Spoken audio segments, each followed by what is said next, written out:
السلام عليكم متابعين قناة لنستفيد معا. مرحبا بكم معنا في فيديو جديد. قبل ما نبداو هذا الفيديو هذايا كنشكركم بزاف على الدعم ديالكم وعلى التفاعل ديالكم وعلى التعاليق ديالكم مزيونين. اللي كيشوف اول مره القناه ديالنا يعمل ابوني، واللي ديجا مابوني معنا يخلي شي تعليق مزيون، وما نساوش شي لايك وبارطاجيو الفيديو مع العشرين ديالكم وصحابكم والاحباب ديالكم باش القناه ديالنا ان شاء الله تكبر وتزيد لقدام. اليوم ان شاء الله غنعالجوا واحد المشكل اجتماعي اللي كنعيشوا حنايا في هذا المجتمع هذا، واللي هو غلاء الاسعار. هذا المشكل هذا غلاء الاسعار يعني ماشي اول مره غادي نسمعوا به، ولا يعني عاد غنسمعوه. هذا المشكل هذا من دائما كنعيشوه وكنتعايشوا معاه، لكن مع الاسف هاد العامين الاخريه كنشوفوا باللي ان غلاء الاسعار طلعه صاروخيه اللي الصراحه يعني ما يقدرش يسكت عليها الدرويش. وعلاش بغينا نهضروا بالضبط في هذه الفتره هذه؟ لان غلاء الاسعار يعني كيف ما قلت لكم طلع واحد الطلعه صاروخيه، وما يمكنش الانسان انه يسكت على هذا المشكل هذايا. للصراحه يعني حنايا شخصيا اهم حاجه عندنا في الحياه ديالنا اليوميه هي بصله ومطيشه وبطاطا، يعني الا كانوا غاليين ما نقدروش حنا نعيشوا.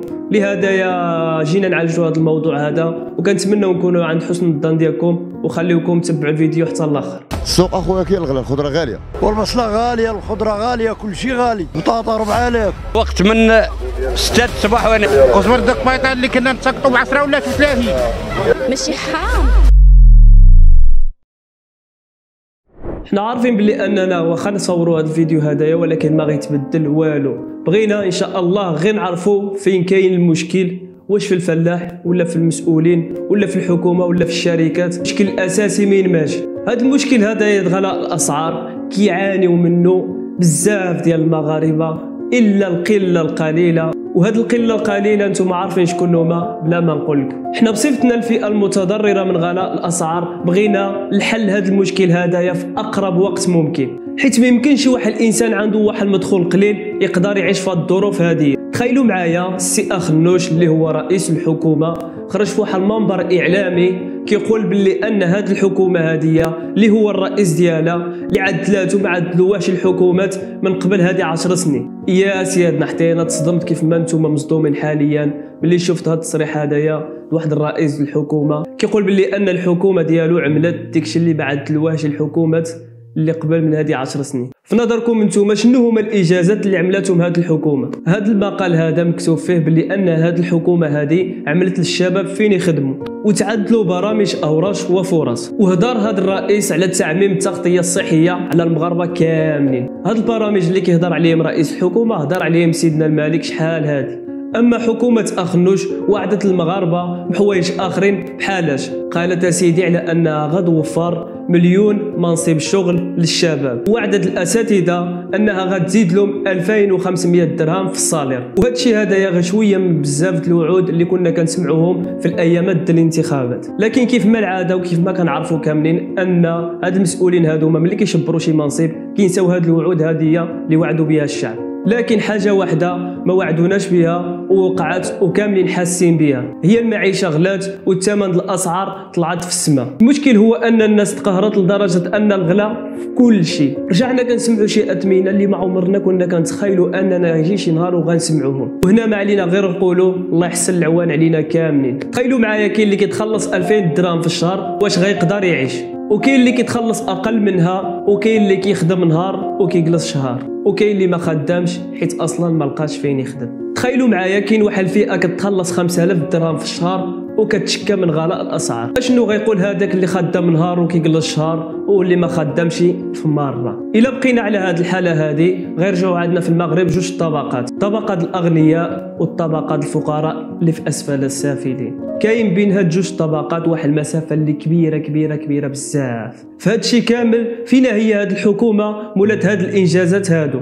هاد المشكل هذا اللي عايشين فيه راه واحد ازمه كبيره، ازمه اجتماعيه ضربت المجتمع كامل، حيت هاد المشكل غلاء الاسعار ضرر منه المجتمع كامل. ما كنظنش باللي ان باقا شي حاجه ما تزادتش في الثمن. كل نهار رجعنا كنسمعوا زادوا رجع الحلم ديالنا هو ان شي نهار نفيقوا ونسمعوا نقصوا. عرفناش هذا الشيء هذايا فوقاش غادي يوقف. فاش كتكون شي ظروف بحال هذه في شي دوله، اي حكومه في العالم خصها تعمل جوج الحوايج. الاول هي انها خصها تواصل مع مع الناس، تخرج تشرح للناس شنو كاين، شنو واقع، تشرح للناس مما جهه غلاء الاسعار، شنو السبب ديالو، وتفهمهم باللغه اللي كيعرفوها. حنا المشكله عندنا هي المسؤولين كيخرجوا يهضروا بالالغاز باللغه اللي كيعرفوها غير هما، حيت الملايين ديال الناس ما قاريينش وصعيب عليهم انهم يفهموا دغيا. كلشي مضرور، ولكن شكون غادي يفهمهم؟ خصهم على الاقل يفهموهم باش الانسان يعرف رجلو من يده.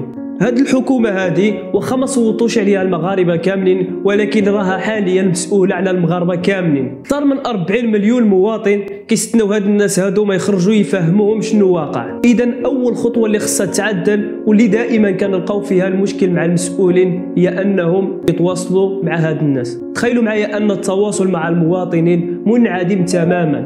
المواطنين مدوخين ما فاهمين والو، والمسؤولين ما عرفناش شنو الدور ديالو. والحاجه الثانيه اللي خصها تعدل من طرف الحكومه هي انها خصها تلقى الحل هذا المشكل هذايا في اقرب وقت. كيف ما قلت لكم في الاول، راه حنايا في ازمه كبيره بزاف، يعني الحلول لهذا المشكل هذايا خصها تعدل اليوم قبل غدا. والمواطن يحس باللي ان كاين شي ناس، كاين المسؤولين هازين له الهم، كيتقاتلوا وكيعدلوا اكثر من اللازم باش يلقاو الحل لهذا المشكل هذا. حيت اهم حاجه اللي كتزيد تقتل الانسان هي ملي كيلقى راسو باللي انه حيد ما معاه حتى واحد.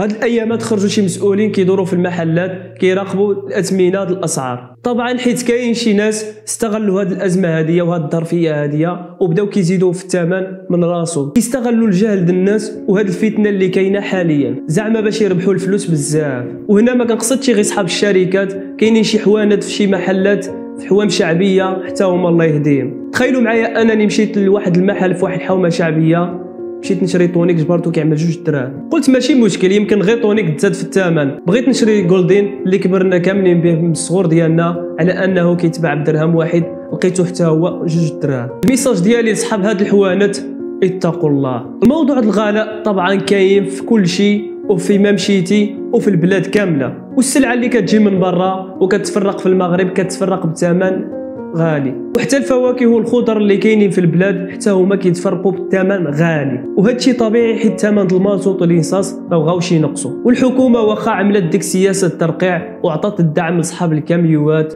والطرومبيات والطاكسيات ووسائل النقل بصفه عامه، هذا الشيء كيبقى غير سيستم الترقيع والديباناج. اذا كنا فعلا باغيين نحلوا المشكل د هذه المحروقات خصنا نحلوه من العروق. اما الا بقينا تابعين سياسه الديباناج والترقيع والثمن د المازوت طالع في السماء، راه ما يمكنش نستناو ينقص الثمن شي حاجه، حيت كلشي كيتحرك بالانصاص والمازوت. واذا قدرت الحكومه تلقى الحل هذا المشكل هذايا، ديك الساعه نقدروا نقولوا بلي ان ثمن الخضر والفواكه غينقص. والمشكله الكبيره هي ان رمضان ما بقى له والو والمصاريف كيتزادوا في هذا الشهر هذا المبارك. هذا المشكل هذا كبير بزاف، خص الحكومه تلقى له الحل في اقرب وقت. حنا كمواطنين ما يمكنش نعطيو الحلول للحكومه حيت هي ادرى واعلم لان الاوضاع كاينه بين يدها وعندها الارقام والمعطيات، يعني عندها كل شيء باش تلقى الحلول باش تنفع المواطنين وترخف عليه شويه وتخفف عليه من الضغط. نتمنى الميساج ديالي يكون وصل على الاقل شويه الناس، واللي وصل له هذا الفيديو هذايا بارطاجي عنده، لاننا بغينا نحل هذا المشكل هذايا. وبما انك غتبارطاجي هذا الفيديو هذا